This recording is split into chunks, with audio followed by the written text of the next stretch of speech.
Please turn on your videos.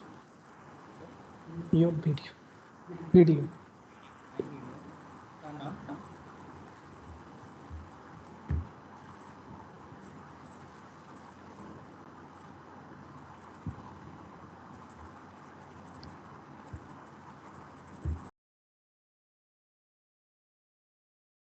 Start. Good afternoon, one and all. Welcome all for this online webinar session, and I welcome all the participants present here. I request our head of the department, Dr. Sandeep Bhattacharya sir, to give the welcome address. Please, sir.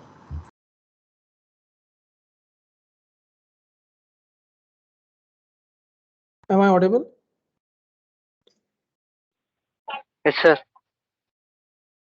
Good afternoon to everyone. I extend a warm welcome to all for attending one-day webinar on a national level webinar on tunnel field effect transistor for ultra low power design prospect and challenges, organized by Department of EC, SR University. And I find immense pleasure in welcoming our honorable guest speaker, Dr. Sayan Kanungo. Presently, he is working as an assistant professor at BITS Pilani Hyderabad campus. For his kind consent, we are really thankful to him for taking the time out of his busy schedule to give us an expert talk. And this seminar is mainly focused on VLSI technology and its application for next generation integrated circuit design. And it is the right time to highlight our department. EC is a renowned department in our in SR University with well-equipped laboratories according to the state of art. It is also focused by means of experienced and qualified faculties with varsity in specialization. Presently, EC department is running 3 undergraduate specialization: AIML, basic core electronics and communication, then artificial intelligence and machine learning, IoT, and the 2 postgraduate specialization, that is EDT, electronic design technology, and embedded system, ES. And EC department having a center of excellence, that is Center for Embedded System and IoTs. And our center is already received the grant of rupees 5 lakhs from NewGen IEDC, sponsored by NSTDB, Department of Science and Technology, for developing different products. Our center having industry partner with Netra, Cloud Chip Technology, Gill Instruments, AB Semiconductor, Carnell Masters. I am happy in organizing this event in correlation with our department. I am sure this webinar will enlighten some idea about VLSI and its future prospect for our students, research scholar, and faculty members.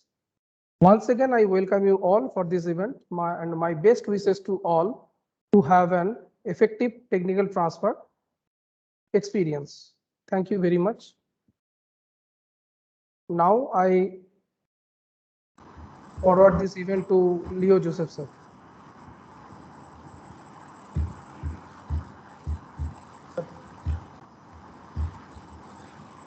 Okay.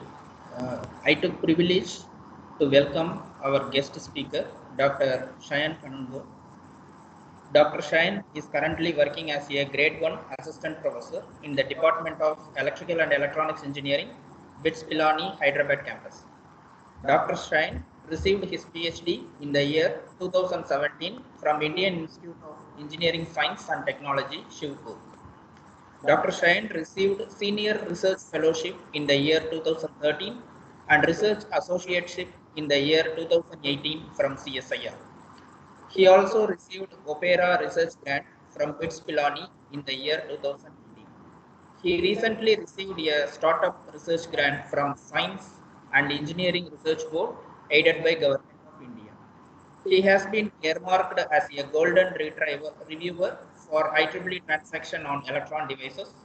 He is enlisted as a trusted reviewer for IOP related journals and articles. Dr. Shayan's research domain correlates with designing of two-dimensional metal monochalcogenides, metal dichalcogenides for electronic optoelectronic sensing applications. Also, designing and modeling of tunnel FETs for label-free gas sensing and biosensing application are additional flavors to his research domain. Apart from his several achievements, he is contributing as a reviewer and author for several book chapters, IEEE transactions, Elsevier journals. Once again, I welcome Dr. Shine Kanugu for this webinar. I request Dr. Shine to take over the session. Please, sir.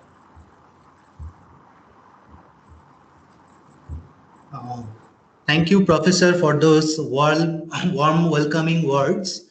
And thank you, Professor Shandip Bhattacharya, for organizing this webinar and kindly extending invitation to me.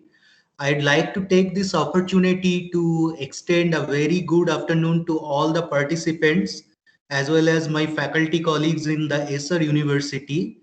It is really had been an honor to invited to present among yourself.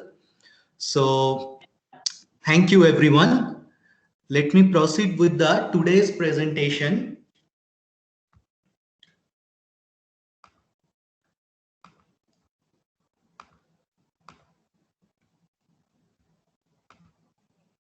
Is my screen is visible? Yes, sir. Yes, sir. Your screen is visible, sir. Thank you very much. So today I'll be presenting on tunnel field effect transistor for ultra low power design, the prospects and challenges involved with tunnel FET for low power applications. So my presentation outline is briefed here. First, we'll be looking into the limitation associated with conventional MOSFET, particularly under the aggressive downscaling of their size. Next, we'll be looking into the tunnel field effect transistor as a possible solution to mitigate the limitation that conventional MOSFET experience under aggressive downscaling.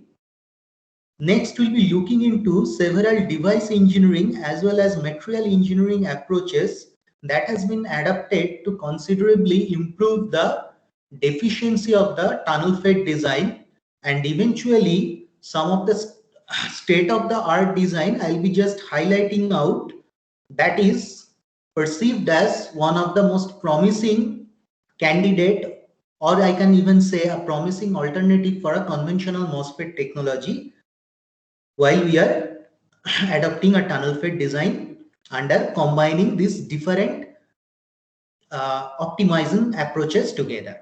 And finally, I'll be summarized the present state of the art in tunnel FET and its standing for the low power design. So let us start our discussion on the overview of the MOSFET device. Since I have been informed there are a number of undergraduate and postgraduate students are here, I will try to present this entire topic from a very basic level as much as possible. So I would request my faculty colleagues and research scholars to bear with me to start with to pursue in such a fundamental level. Most of it might be already known to my faculty colleagues and research scholar who is working in this domain, but still for the sake of our undergraduate and postgraduate student, I'm trying to go from a very basic level. So coming to the overview of the MOSFET, MOSFET as we know is a 3-terminal device. When we apply a potential difference between the source and drain terminal, we can observe a current is flowing between source and drain terminal. And between the source and drain terminal, the region is identified as channel region. Now, as the current flows due to the applications of a drain bias, the magnitude of this current can further be modulated by applying a potential to a third terminal, which is called gate terminal. And applying a potential in this gate terminal, we can modify or we can modulate the conductivity of the channel region. As a result of this, excuse me, is there any problem? Should I continue? Sir, please continue. Sir, please unmute and continue. Sir, please.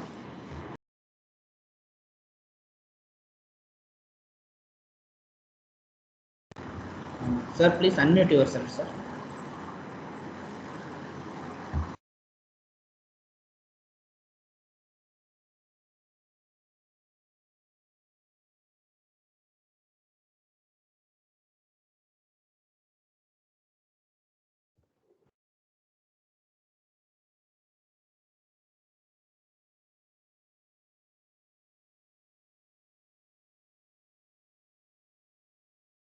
Sir, please unmute, sir.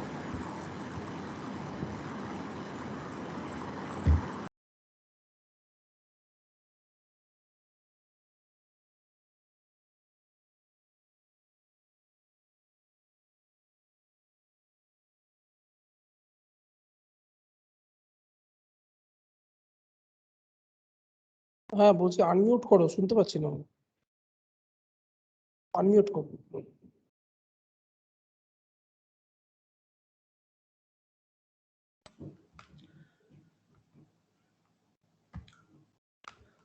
My apology for this problem. Actually, I muted myself. Now is it clear?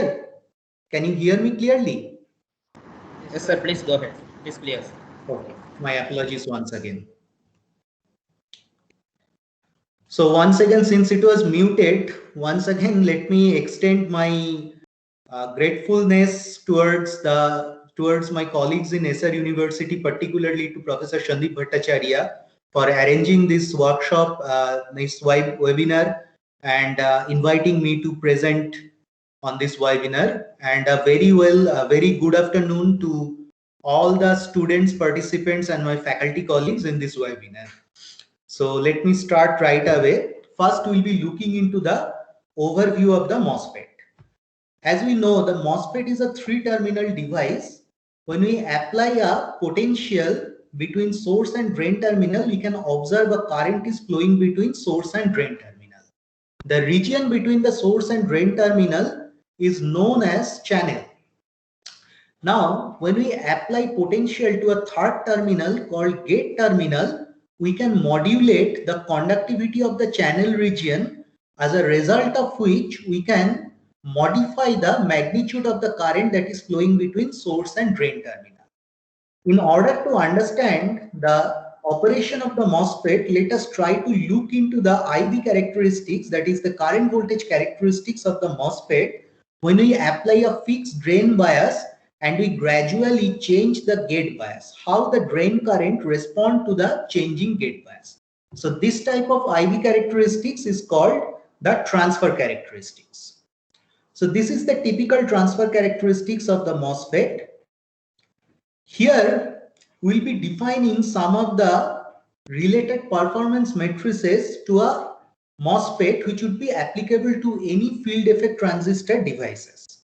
First of all, whenever our applied gate bias reaches the supply voltage, the typical magnitude of the drain current is identified as on current.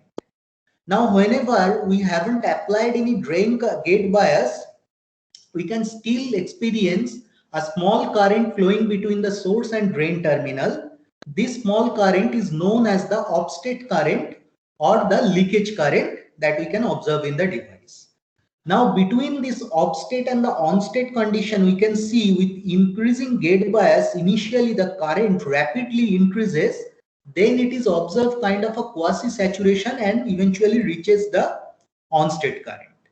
Now, when we visualize this entire IV characteristics, we identify a current level. If our drain current reaches that current level or above, we said that our entire transistor is turned on. So this drain current level is typically 10 to the power minus 7 ampere. So the gate bias needed to reach the drain current level of 10 to the power minus 7 ampere is known as threshold voltage. Now, by looking into the nature of these characteristics, we can surmise that the entire IV characteristics, the transfer characteristics of the MOSFET, allow us to look into the operation of the MOSFET into distinguishable regime of operation. First of all, if we are operating below the threshold voltage where the current rapidly increases with increasing gate bias, this region of operation is known as subthreshold regime. And if we are operating above threshold voltage when the device is turned on, when the current slightly increases with increasing gate bias, this region is called the super threshold regime of operation.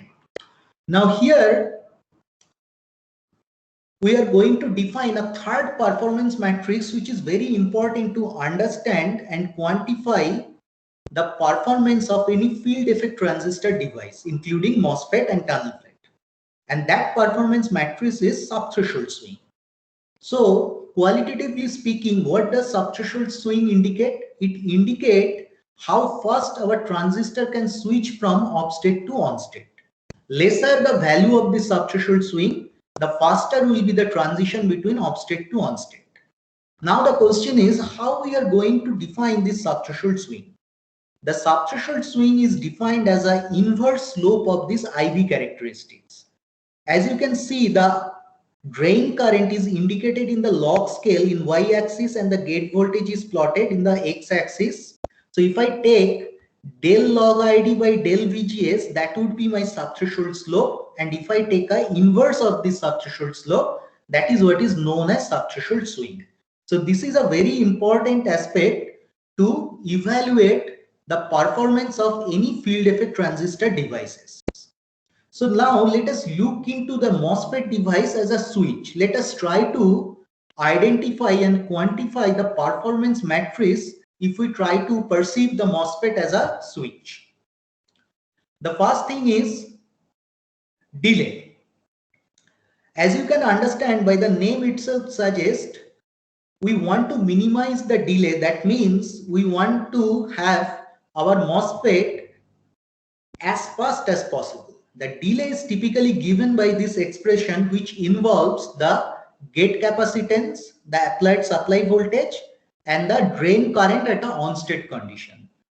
So, as the common sense dictates, we want to keep the delay as small as possible, as a result of which we must be reducing our supply voltage and increasing our on-state current simultaneously. So this would be the condition to minimizing the delay. We are not considering any modulation to the gate capacitance at this point of time. Now the next performance matrix that we are going to consider, that would be the power.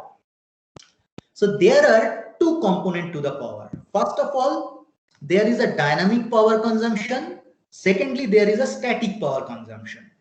Whenever my MOSFET is switching from off state to on state, there is some power consumption associated with that switching, which is given by this first term in the RHS. And whenever we have kept our MOSFET turned off, or in other words, whenever we have kept our VGS is equal to 0, due to the small leakage current or the off-state current that we have seen just in this IV characteristics in the previous slide, we can experience a small power dissipation, smaller or lesser, that depends upon the magnitude of these quantities. We can experience a power dissipation which is known as static power dissipation. So as a whole, we want to keep our power as low as possible. In order to achieve that, we have to keep our off-state current as low as possible to reduce the static power dissipation. And in order to reduce both static and dynamic power dissipation, we have to keep our supply voltage as low as possible. Now, if I compare the design requirement to minimize the delay and power simultaneously, the thing that stands out, I want to have an on-state current as large as possible, and I want to have an off-state current as small as possible. At the same time, I must be having a large on-state current and small off-state current using a very small supply voltage. So this indicates I have to cumulate these two design requirements together and looked into the operation of the MOSFET closely. Now the third performance matrix that we consider when we consider MOSFET as a switch is the area. Now you might question me why the area is an important factor. Remember, the mobile phone that we use today and that we used to use 10 years before, there is a huge difference in the available functionalities in our day-to-day uses of the mobile phone. In 10 years before, only the few basic functionalities we could have expect in our mobile phone, and today our mobile phone is as good as any computer. That means it's almost an exponential increase in the functionality. How it is possible to incorporate so many additional functionalities using the same mobile phone? The only way to achieve this is to incorporating more and more transistor MOSFETs into the same area. That means we have to keep the individual area area of the individual MOSFET devices as small as possible. We have to downscale the overall size of the MOSFET. So this is the third requirement that we have to take care. Now, while we are discussing it from a day-to-day using perspective in terms of our mobile phone, if I wanted to know why I need to minimize my power. For example, if we don't minimize our overall power consumption of the MOSFET device, our battery will be drained out very fast. So if I don't take proper care to this power minimization aspect, no matter how many functionalities my mobile phone provides, it would be practically useless if within 1 or 2 hours my entire charge of the battery is drained out due to the high power dissipation. Similarly, since the functionality is increasing, also required a fast operation of the individual transistor. Otherwise, it is not possible to have the desired level of customer satisfaction for any electronic gadgets if it is taking too long to operate. So all these basic day-to-day requirement can be brought under the heading of delay power area minimization, and to minimize all of them together, we need to look into the basic operational principle of the MOSFET as we are discussing right now. So now, as we were saying, so if we have to achieve a lower delay and lower power at the same time, that means we have to keep our subthreshold swing as small as possible. That means by using a very small gate bias, we should be able to transit from the off state to on state condition. And therefore we can reduce the supply voltage at the same time while we are keeping a high on state and low off state current high on state and low off state current magnitude. At the same time we can reduce our supply voltage, and the only way to achieve this is to going for smaller subthreshold swing. Now the question comes to our mind, if we keep on decreasing the size of the MOSFET, how that reducing size of the MOSFET is going to interact with the requirement for delay and power optimization. To be precise, if we downscale the size of the MOSFET, how that is going to interact the on-state off-state current ratio and the subthreshold swing. That is what we are going to see, and for that we need a bit deeper discussion on the subthreshold characteristics of the MOSFET. So in this context, we'll be looking into an effect which is known as Boltzmann tyranny. So when we consider the MOSFET in a subthreshold region, if I consider the energy band diagram of the MOSFET, I can see when no bias is applied, the conduction band profile would be looking like this. If I apply a positive drain bias, the conduction band would be coming down at the drain end of the device. Now in this condition, if I apply a positive gate bias, the overall conduction band in the channel will be brought down by the application of the positive gate bias. So the next thing that we need to know, how this change in the conduction band profile is affecting our charge carrier transport and therefore the current in the subthreshold region. To answer that question, let us look into the electron distribution over energy at the source region.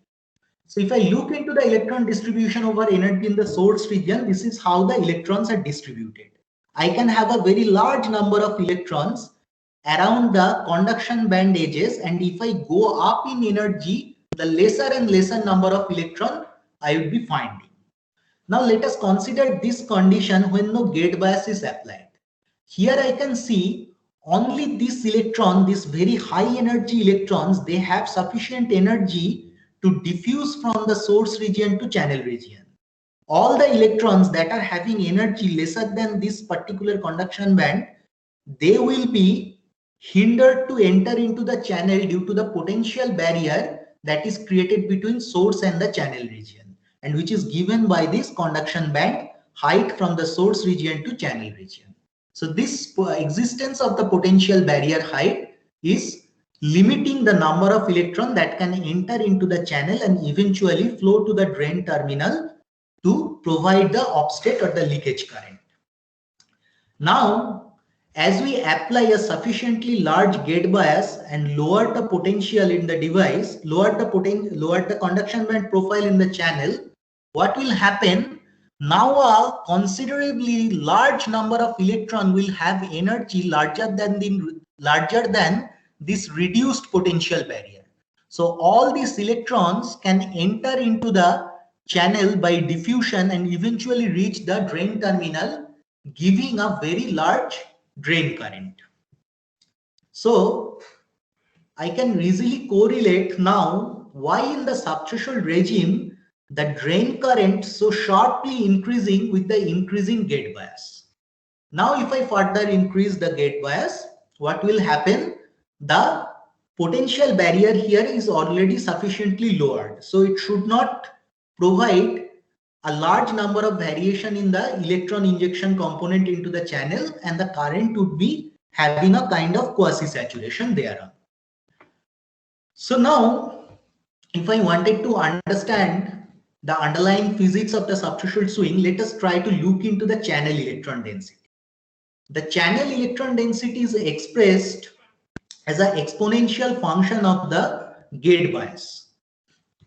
Now, since the electron density at the channel is expressed as an exponential function at the gate bias, we can readily identify the current that is flowing through this channel should also be an exponential function of this kind, because my current is always dependent upon the available number of charge carriers at any region. So since the current is also exponentially changing with my applied gate bias, I am seeing this sharp increase in my overall drain current with applied gate bias.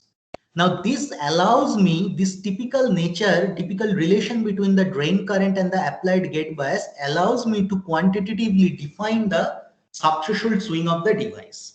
But before that, let us look into this factor M briefly. The factor M represents 1 plus the ratio of two capacitive element, namely the depletion capacitance and the oxide capacitance. As you know, the oxide capacitance is basically the gate capacitance that is defined by the ratio of the dielectric constant of this region and the thickness of this region.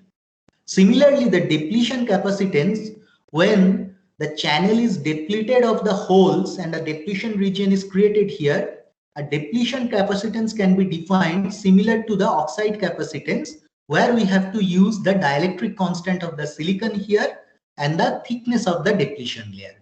So these two capacitance together determine this factor M. And as we find out the analytical expression of the subthreshold swing, can be approximately expressed as 2.3 into this factor M into kT by Q, which is nothing but the thermal voltage, which is 26 millielectron volt in the room temperature. So now if I design my device such that my oxide capacitance is sufficiently larger than the depletion capacitance, my M will be approaching 1. And while my M will be approaching 1, I'll be having a minimum subthreshold swing value of 60 millivolt per decade at room temperature. So please pay attention to this particular value of the subthreshold swing. This is the fundamental limit of the subthreshold swing that we can achieve in any MOSFET like transistor. No matter how well we are designing our MOSFET, we can never ever be able to achieve a subthreshold swing below 60 millivolt per decade. That is the limitation we have to endure. Now the next question, this is the first limiting factor that we are experiencing while trying to optimize the delay, power and the area together. The second thing that we are going to look into, how the reduction in the area, or in the other words, how the size downscaling of the MOSFET is going to interfere with the subthreshold characteristics of the MOSFET. That is what we are going to see in the next slide. So here, as we can see, for a sufficiently large channel length, if I apply a drain bias for a small gate bias, my conduction band profile near the drain end of the channel is only influenced by the applied drain bias. However, if I reduced my channel length so that my source and drain are sufficiently close to each other, now if I apply a drain bias, the drain bias is not only going to affect the drain end of the channel, it is going to affect the entire channel region and thereby the source channel potential barrier, which was supposed to be affected by the gate bias only. Now under this condition, what will happen? As you can see, if I apply the same drain bias for a reduced channel length, the drain to source potential is going to reduce. So if the the source to channel potential barrier is going to reduce. So if source to channel potential barrier is reduced, that means without applying any significant gate bias, we are having a large number of electrons that are diffusing into the channel and giving rise to a very high current. So that is why if I compare between this red IV characteristics and the blue IV characteristics, in the blue IV characteristics for a short channel MOSFET, the offset current is significantly larger than the offset current for a long channel device. So this immediately tells us two stories. First of all, the on-state offset current ratio got degraded due to this large increase in the offset current. Secondly, the subthreshold swing is also significantly increased and degrading the overall subthreshold characteristics of our MOSFET for the shorter channel lengths. So device downscaling or the downscaling of the MOSFET size is going to degrade both the on-state offset current ratio and the subthreshold swing. So that means if I wanted to optimize my area, I have to pay a price in terms of both my delay as well as power. My power consumption will be higher and my delay will also be higher. So this is not an acceptable scenario. So people have tried to look into this scenario and come up with solutions, and they have proposed number of design to improve the overall performance of the MOSFET under shorter channel length. They have tried to mitigate this short channel effect to a certain extent, but the fact remains, the lesser and lesser we make the channel length of the MOSFET, we have no other way but to encounter severe short channel effect, no matter how well we are going to design. Definitely a better design is going to having a lesser short channel effect, but to completely eliminate the short channel effect, it is not possible. So in this scenario, people try to look into some other MOSFET-like devices. They are saying, well, if the MOSFET is fundamentally limited to give me my desirable performance, why not we look into the devices which is act very much like MOSFET, but acting on some different principle. And in this category, the tunnel field effect transistor is one of the most promising candidate, which is we are going to examine now. So first, let us look into the structure of this tunnel field effect transistor. When we look into the structure of this tunnel field effect transistor, we are going to compare the structure with the conventional MOSFET, and we are trying to understand what is different in case of tunnel FET compared to the MOSFET. As we have seen the basic structure of the MOSFET, the source is N plus doped. Now, if I apply a positive gate bias here, that will increase my channel potential. So between an N and P junction, if I increase the potential at the P side, that means I'm basically forward biasing this source channel region. So due to the forward biasing of the source channel region, I'll be having a drain current, increase in the drain current, which is due to the diffusion or thermoionic emission of the electron. So if I increase my gate bias, this potential barrier between source and channel is going to decrease. More and more electron will be thermoionically emitted or diffused into the channel and eventually get collected by the drain terminal. So this is the heart of the operation of the MOSFET, the thermoionic emission or the diffusion carrier transport mechanism. Now, what about the tunnel FET? First of all, how the structurally tunnel FET is different from MOSFET. As I can see, structurally tunnel FET is very much similar to the MOSFET. The only difference between the tunnel FET and the MOSFET is instead of a N plus source, my tunnel FET have a P plus source. And every other device specification in tunnel FET is similar to the MOSFET. So now this is a very interesting scenario. If I use a P plus source and if I just grounded my source region, what is going to happen? If I once again apply a positive gate bias here, that means I am using a positive potential in the P-type region and I have kept my P plus region as grounded. Since this is P plus and this is P, I can consider this is a P-type region and this is an N-type region.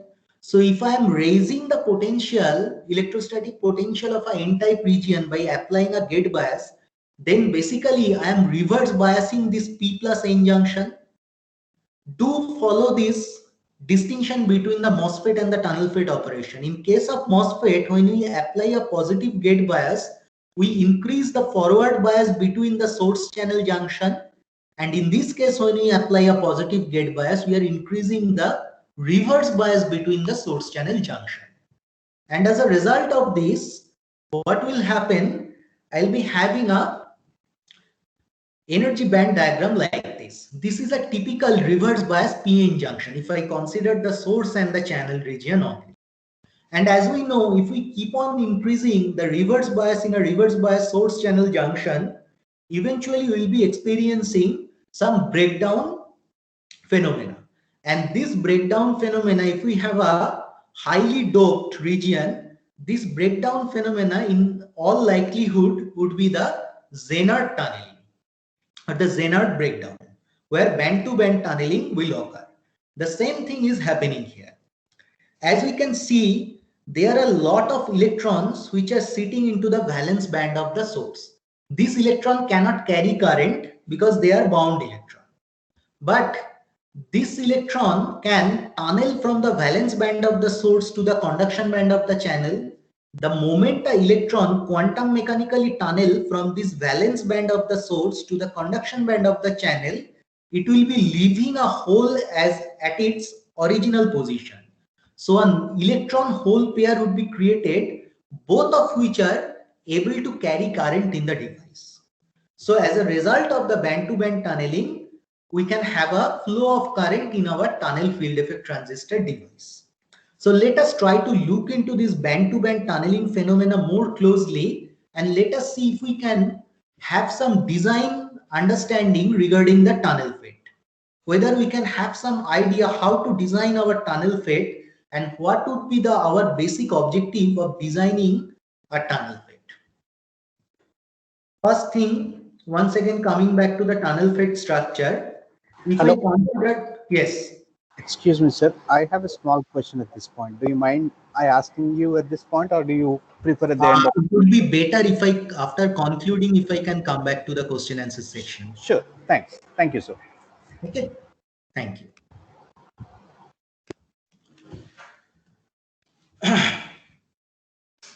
So this is the typical source channel junction band diagram. So let us consider from the perspective of an electron which is situated at the valence band of the source. Classically speaking, this electron which is situated at the valence band of the source, there is no way of it to come into this side of the channel. The only way this electron can be brought this side of the channel, classically speaking, is to give him a energy, give it a energy so that it can jump from the valence band to the conduction band. Then it eventually comes down to this end of the channel. So that means the electron which is sitting here is experiencing a potential barrier whose height is equivalent to the energy band gap at the source region. Now, quantum mechanically speaking, there is always a finite probability for this electron to quantum mechanically tunnel through from this end of the source, from the valence band of the source to the conduction band of the channel, provided the distance between this end and this end is sufficiently small. So the difference between this end and this end are approximately given by this factor lambda, which is identified as potential barrier width. So we are having a kind of a triangular potential barrier for our tunnel FET source channel junction, And in this triangular potential barrier, the barrier height is nothing but the band gap at the source, and the barrier width is basically indicated by the extent of the band bending in the source channel junction. Since it's the extent of the band bending at the source channel junction, you can easily understand my applied gate bias is going to determine this factor lambda here. Now there is another factor that we have identified as del phi. This is nothing but the energy window of tunneling. Within this window, the electrons that are available in the valence band of the source will be able to tunnel and reach at the conduction band of the channel. So let us look into the whole thing a bit more quantum mechanically, how the triangular potential barrier is influencing the nature of the wave function. So this is the initial wave function that is approaching, this is the initial wave function of the electrons that is approaching this triangular potential barrier. Once approaching to this triangular potential barrier, the wave function will exponentially decay and eventually it will give us a finite but smaller magnitude of the wave function in the other side of the barrier. Since the probability of the finding an electron is nothing but the modulus square of this wave function, we can readily conclude here the wave function is much more, here an electron is much more likely to be found in this side of the barrier rather than this side of the barrier. So how to surmise all this fact together? It means for any quantum mechanical tunneling, there is a tunneling probability associated with the band-to-band tunneling process. And that tunneling probability is basically determined by the shape of the potential barrier. Now, if I wanted to have a quantification of this tunneling probability, if I wanted to reach an expression to the tunneling probability, that I can do using the WKB approximation, which take a forms like this.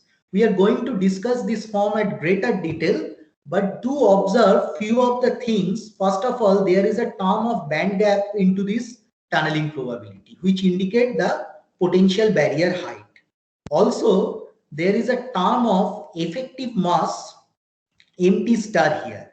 So that means not only the shape of the potential barrier, the effective mass at the valence band and the conduction band is also going to determine the overall tunneling probability. Our tunneling barrier width lambda, that is also present into our expression of the tunneling probability.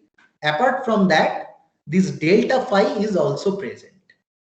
Do remember, if I increase the gate bias, I am going to get a smaller lambda and a greater delta phi. So my gate bias is directly influencing both of these factors. So keeping this thing in mind, let us try to look into it in bit more details. Since our increasing gate bias is influencing both the lambda and delta phi, that means our tunneling probability has a super exponential dependence on VGS. That means it has one exponential dependence due to this delta phi, another exponential dependence due to this lambda. So this is a very important point and important distinction between the MOSFET and tunnel FET, the tunneling probability in this case having a super exponential dependence on the applied gate bias. Now coming to the second point, which of the electrons that are taking part into the tunneling? The electrons that are typically the lower energy electron, which are situated near the maxima of the valence band, that are taking part into the band-to-band tunneling.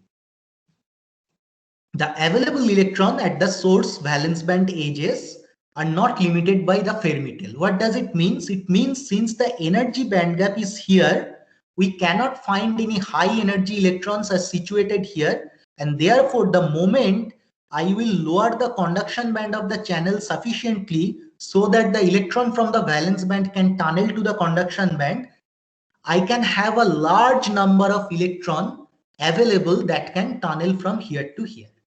Just like in the case of MOSFET, we are not limited in this case by the number of available electrons for tunneling.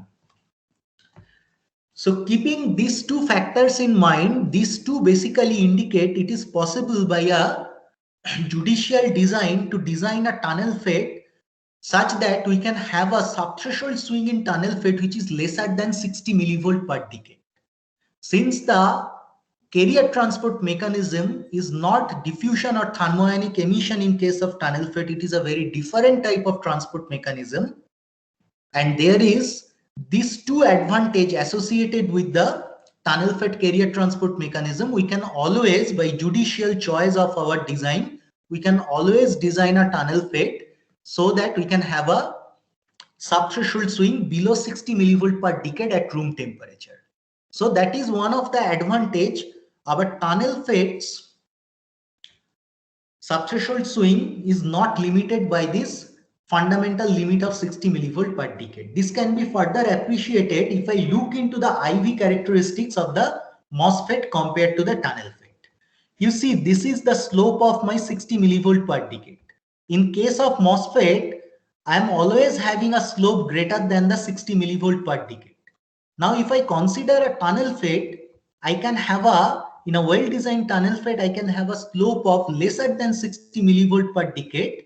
However, there are few other things that we also need to note regarding the on-state and off-state current. The off-state current in tunnel fit is significantly lesser in compared to the MOSFET. And if I consider the on-state current in MOSFET is also higher compared to tunnel fit. So that means using tunnel fit, I can have a larger ratio between the on-state and off-state current, and I can also have a smaller subthreshold swing, but ultimately I am having a significant drawback in my tunnel fit design. That is, its on-state current is few order of magnitude lesser compared to the MOSFET. That is one of the major limitation or disadvantage of the tunnel fit design, irrespective of its inherent advantage of below 60 millivolt per decade subthreshold swing. So as a designer, we are trying to looking into a superior design or better design strategy for tunnel fit so that we can improve the overall characteristics of tunnel fit and make the on-state current of the tunnel fit as close as possible to the MOSFET. So another advantage of tunnel fit that I ought to mention, that tunnel fit is very much immune to the channel length scaling. Until and unless your channel length becoming comparable to the potential barrier width, the channel length scaling in the tunnel fit is not going to affect its overall IV characteristics. And that is a very much welcome condition for a tunnel fit based device design when we are consider a ultra scaled down technology node, when this channel length is in the order of 20-30 nanometer, for example. Because if I consider a MOSFET which is having a channel length 20-30 nanometer, I can always be sure to expect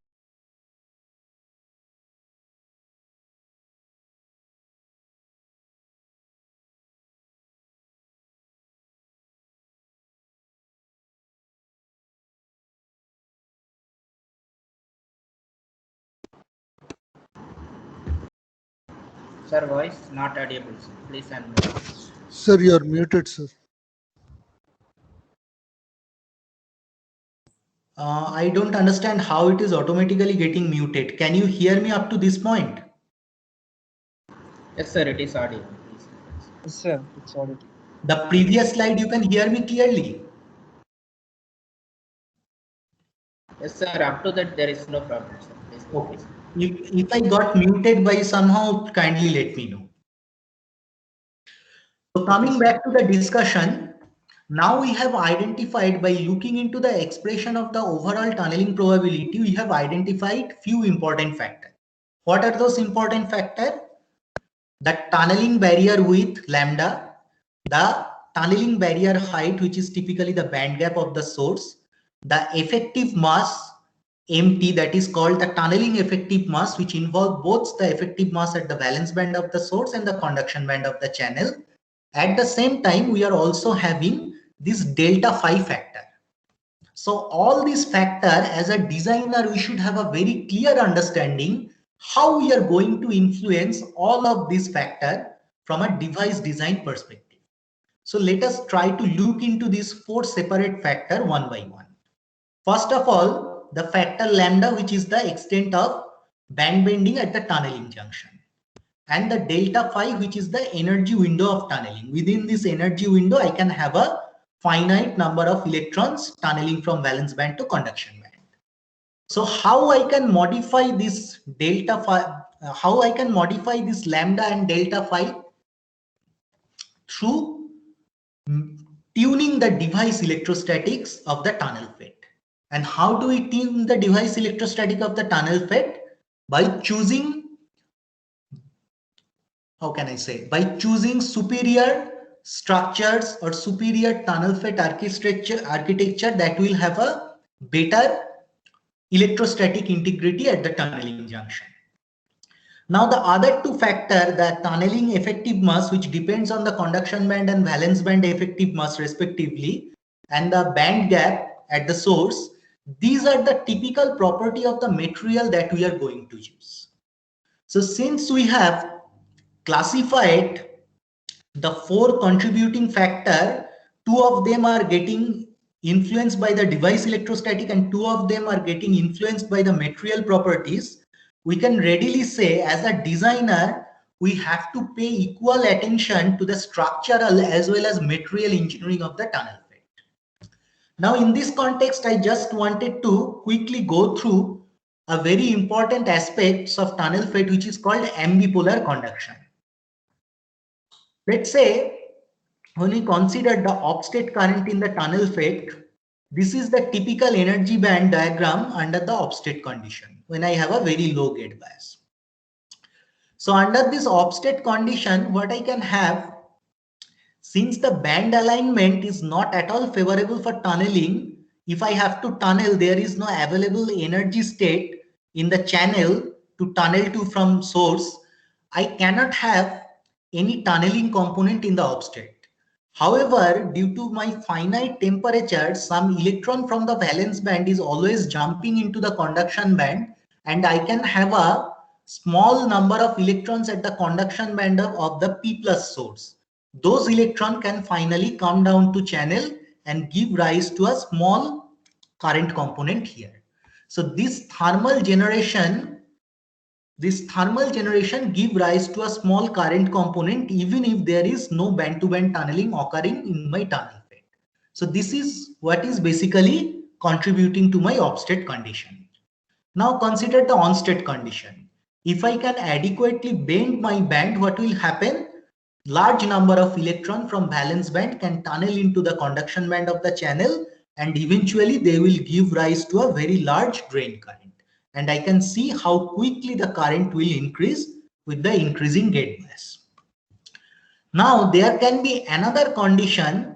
If I have a sufficiently low band gap at the channel, and if I can have a low applied gate bias or even a negative gate bias, something like this can happen. So under a applied negative gate bias, what will happen? Some of the electrons, the band profile would be such that some of the electrons which are situated at the valence band of the channel, they will now be able to tunnel from the valence band of the channel to the conduction band of the drain. This type of tunneling is called ambipolar band-to-band tunneling, and this is the ambipolar state. This is not a good thing to have in our tunnel FET device. If we have an ambipolar current, as you can see, our offstate current is significantly increased, and my overall substrate characteristics is compromised due to the ambipolar conduction. So if I look into it qualitatively, what will happen? The electrons, the ambipolar band-to-band tunneling can increase both my subthreshold swing and the offstate current component. So this is basically taking away the advantage that I am so desperately looking to extract from my tunnel FET based device design. So one of my major concern for tunnel FET based device design to reduce this ambipolar current component. And one of the hint that you can readily get to keep the band gap at the channel sufficiently large. If I have a larger band gap at the channel, what will happen? The tunneling barrier height would be larger for this electron, so the tunneling probability for the ambipolar band-to-band tunneling would be significantly smaller. So now going to the factors governing to the tunnel fit performance, as I was saying, if I have our extent of band bending, my channel.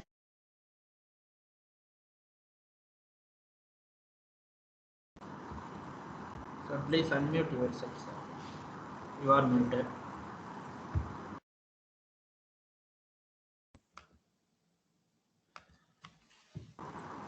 You are now audible. Audible? Okay, thank you.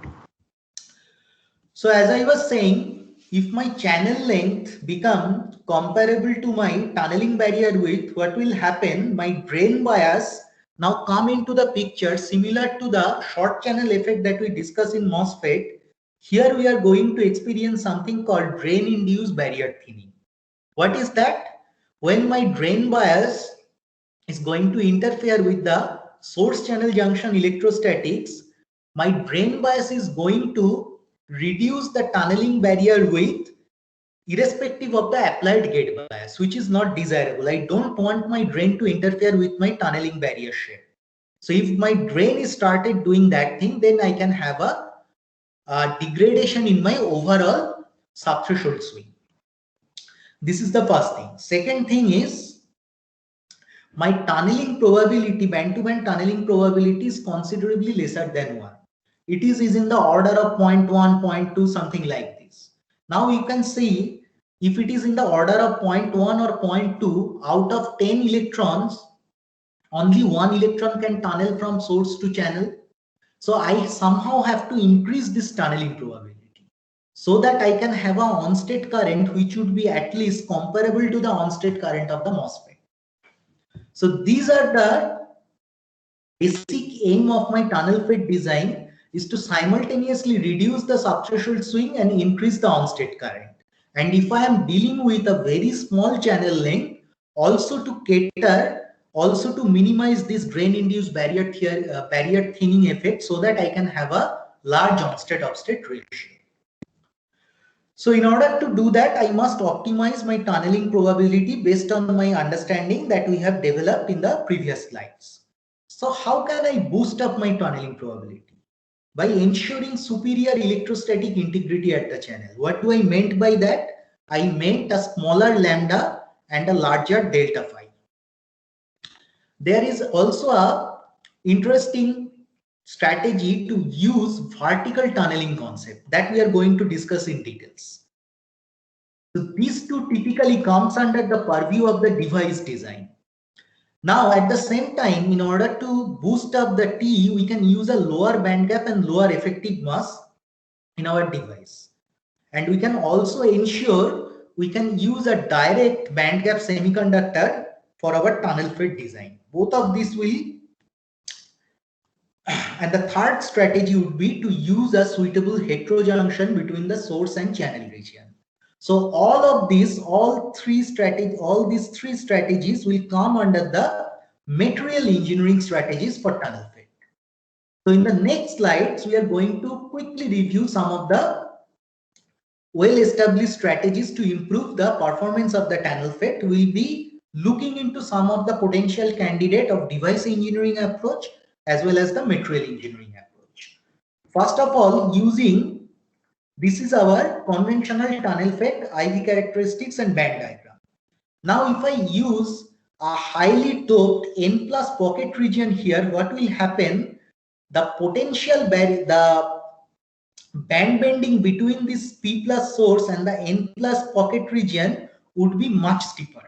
And due to this steeper band bending, I can have a superior on-state current and a smaller subthreshold swing. So the benefit of this type of design, the incorporating a pocket doped region near the source region, would be to reduce the lambda, the extent of the band bending. So as a result of this, we will be having a lesser subthreshold swing and higher on-state current. The next strategy will involve the dual gate dielectric. This is to do with reducing the ambipolarity factor. How do we deal with this ambipolarity factor? You see, here we have used a high K dielectric in the insulator region. A high K dielectric will ensure superior gate coupling over the channel region. But I don't want the superior gate coupling throughout the channel region. My primary concern is the region of the channel which is immediately adjacent to the source region. I want gate to strongly control the electrostatic of this region. So what I can do in this case, since I am using a high K dielectric, the gate is strongly influencing the electrostatic of this region as well as this region. So if I somehow can weaken the gate coupling of this region without disturbing the gate coupling of this region, I can reduce my ambipolar band-to-band tunneling component. And that is exactly what we can do by using a low K dielectric in the drain side of the channel. So if I use a low K dielectric, that means my gate coupling at the drain end of the channel would be lower without interfering with my gate coupling at the source end of the channel. So that will provide me a lesser band bending between the channel and drain region, and it is much less likely to having a ambipolar band-to-band tunneling in this case. So as a result of this, you can compare between this blue dotted curve and this red solid curve. My subthreshold characteristic has been significantly improved by incorporating a low K dielectric in the drain side of the channel region. Now the design benefit, as you can identify, is to reduce the ambipolar BTBT and have a superior subthreshold current and larger on-state off-state current ratio. The last device engineering approach that we have just touched upon while discussing would be the vertical band-to-band tunnel. This is a typical conventional tunnel FET design where if I apply a positive gate bias, the channel will be brought down by my application of gate bias, and I can have a band-to-band tunneling from source to channel in this direction.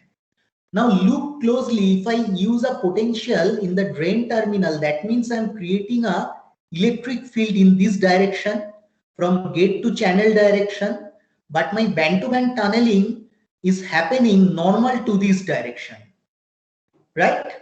So since my tunneling direction is normal to the applied electric field direction, my applied electric field has a relatively smaller control over total band-to-band tunneling component here.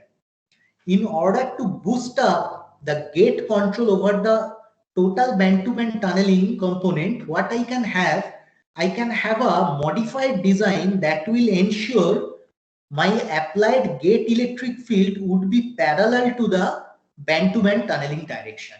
And this type of design is known as vertical tunnel FET design, and the tunneling component is also known as vertical band-to-band tunneling.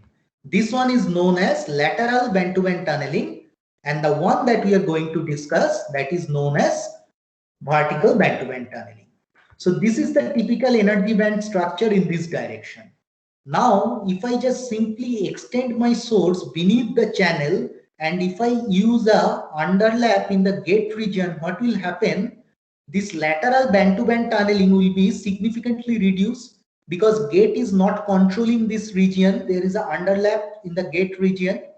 However, when I apply a positive gate bias, my applied gate electric field will be in this direction, and my tunneling direction would be also parallel to this applied gate electric field. So my gate will very strongly control the overall band-to-band tunneling component, and I will be having a vertical band-to-band tunneling in this direction. And if I look into the energy band structure, I can readily see I can have a much steeper junction. That means using a vertical band-to-band tunneling transistor, I can reduce my extent of band bending as well as the tunneling, increase the window of tunneling. Both of these going to improve my overall tunneling probability, and as a result, I can see the significant improvement in my on-state current and the reduction in the subthreshold swing. So this is one of the most one of the most potential research direction for device engineering in tunnel FET that can give us a solution where our tunnel FET can have a performance in terms of on-state current comparable to the MOSFET. Along with some other modification, particularly material engineering, we can design a tunnel FET that can have a performance which is very much comparable to MOSFET. At the same time, it can offer a larger on-state off-state current ratio and lower subthreshold swing. So let us now quickly look into some of the material engineering approach. I'll be briefly covering these things. First thing, how to tune in the band gap of the source. Instead of silicon, if I use a silicon germanium or germanium in my source, that means I'm incorporating a lower band gap source material. So basically I am reducing my tunneling barrier height and therefore allowing larger band-to-band tunneling probability. So let us see. So this is the typical energy band diagram before joining the source region and the channel region. As we can see, since it is highly p-doped, it is degenerated. That is, my Fermi level has came into the valence band of the source region.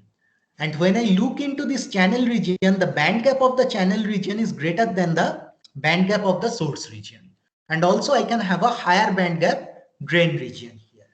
So as a result of this, when I apply a sufficient suitable bias compared to the conventional all silicon tunnel FET, a silicon germanium silicon junction tunnel FET will give me an energy band diagram like this. Two things I can immediately observe from here. By incorporating a low band gap material, I can have a steeper tunneling junction specification. At the same time, my band gap, my effective band gap at the source will be reduced. So as a result, I can once again have a larger on-state current and smaller subthreshold swing.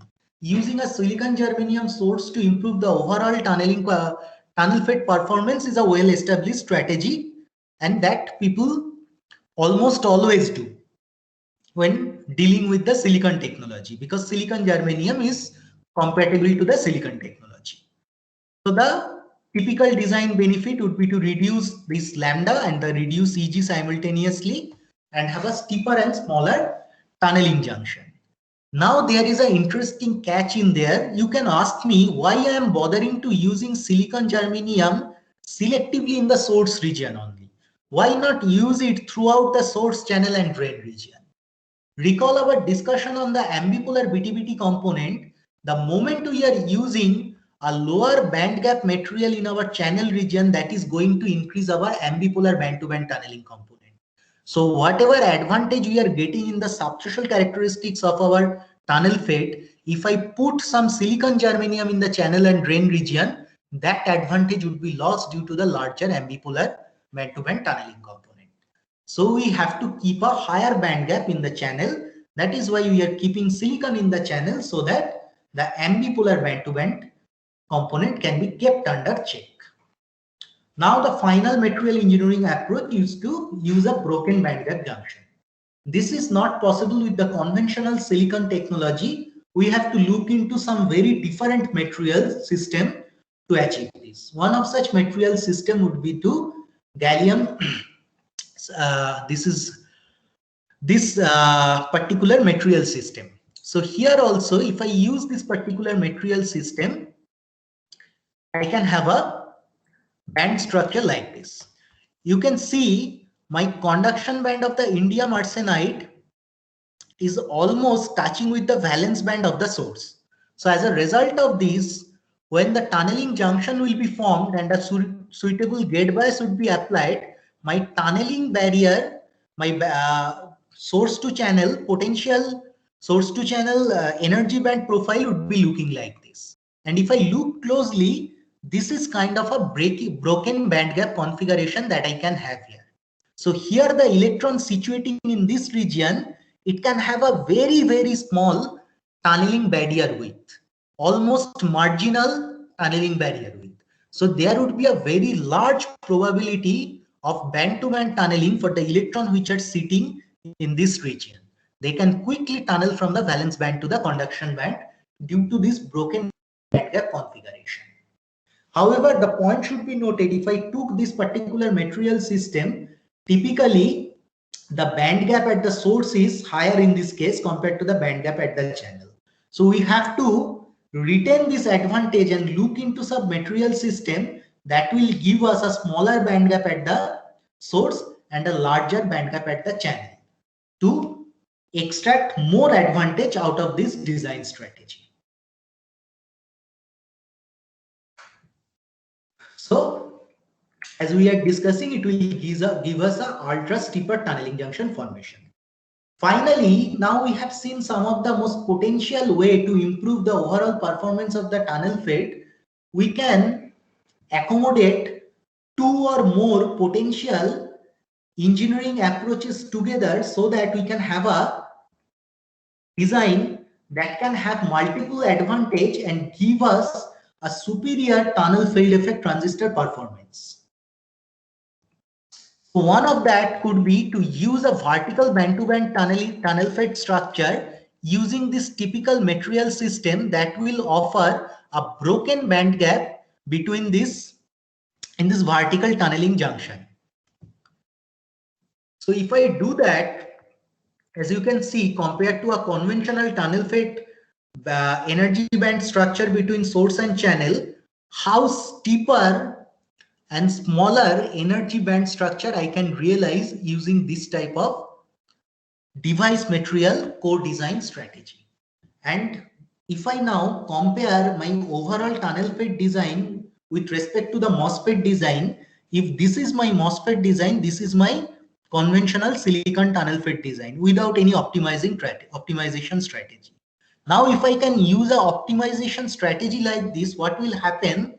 I can have a IV characteristics like this.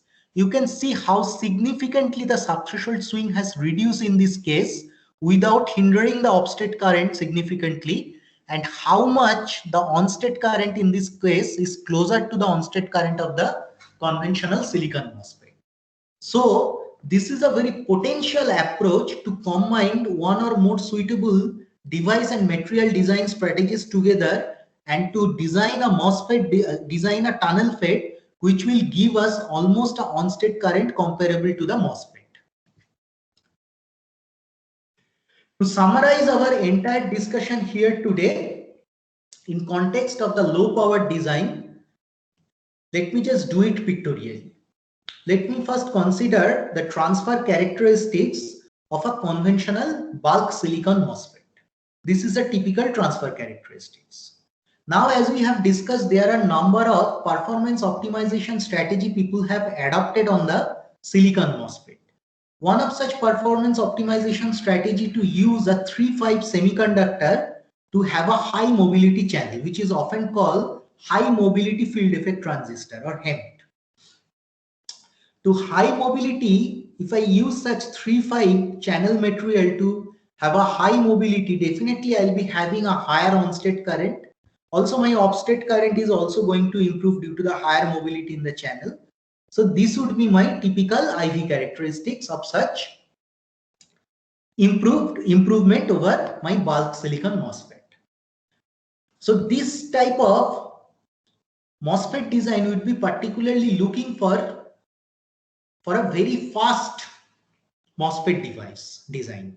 If I have a very larger on-state current, that means my delay is minimized and I can have a faster MOSFET design. So for this reason I'll be using a high mobility MOSFET using 3-5 semiconductors. Now, I might not be interested to look into the very fast MOSFET device, but I'm rather be interested to looking into a lesser power consumption in my MOSFET device. To ensure that, what I have to do, I have to use some other variant of MOSFET device which is called multi-gate silicon SY MOSFET design using silicon.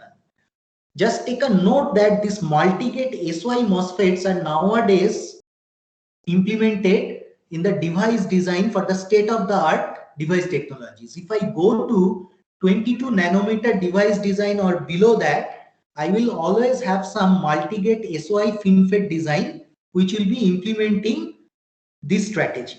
And by implementing this strategy, I can significantly reduce my off-state current and reduced my subthreshold swing in this multi-gate SY MOSFET architecture compared to my bulk MOSFET architecture.